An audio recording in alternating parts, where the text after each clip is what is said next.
Don't become a Secret Service agent. Educate, educate, educate, and get people to trust the system.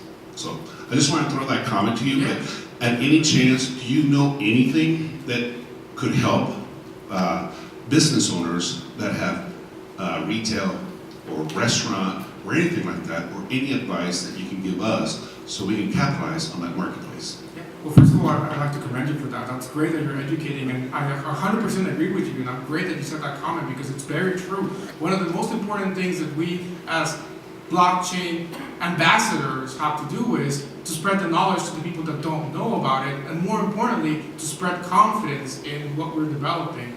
And so I think with things there's some great projects like there's the ATMs and things like that that allow more of like not, because we got a lot of people that, you know, their business is selling stuff. Their business is not computers. So we can't expect them to know what an address is. And of course we can educate them on that, but there's going to be always that limit of like, you know, there's only so much they're going to put attention before they start wondering and thinking about, you know, how their business is doing. And so I think the most important thing is that, yes, there should be a lot of development going on to facilitate access for people that are not that technical savvy.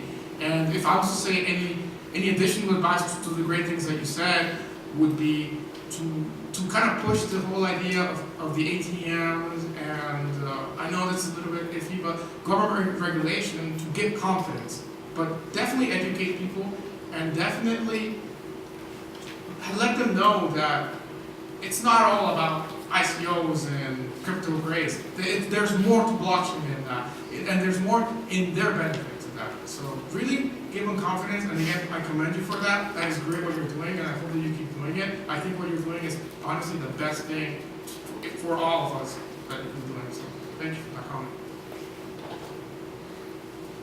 Talking about the smart contract, you mentioned that the product will be paid once you receive it, right? So I have two questions related to the smart contract. The first one would be, in that set, who will it cover the expense of the transportation, you know, the delivery? And second, like, what will happen if, in case there needs to be a refund or if we need to give a product back?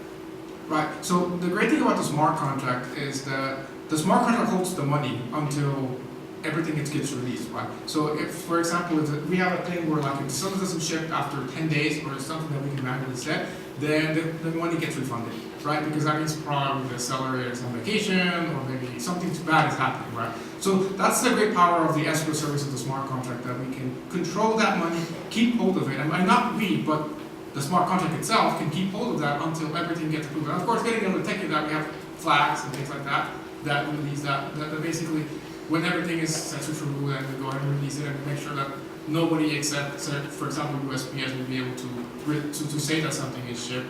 And then with the dispute system, which I think you were asking about, again, so we can do something similar to Open Bazaar. We can have a multi-signature in the sense that we can have a third person go in there, and we need 2 out of 3 to release the funds. Usually buyer and seller are happy, they go ahead and release it, right? But if they can't come to an agreement because something happened, then we can throw in that third person, which that's the case you say, wait, who controls that guy? Well, that's something that we can do in the community, and that works very often. People do that on Reddit all the time and on the internet, where they have trusted community figures which live on the ratings, right? So they want to be neutral parties to the argument because they have nothing to win or lose. They have to win if they get upvotes because they took the right choice, right? So, excuse me, that's how we solved the dispute.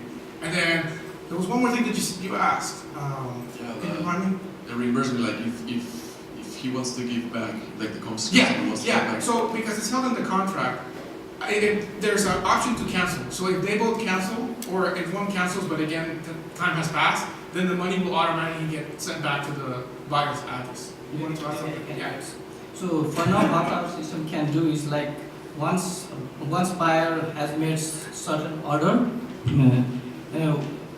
once the product has not been shipped, till that time contract will hold that amount, and until that time either buyer or seller can cancel the transaction, and the amount that is being held in smart contract will be transferred to the buyer, irrespective of who cancel the transaction. So, and after the order has been shipped, there is no provision to cancel the product. So the smart contract will transfer the money to the seller. So for now, our system does that.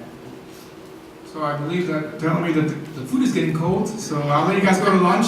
Thank you very much. We'll be out there again with more questions.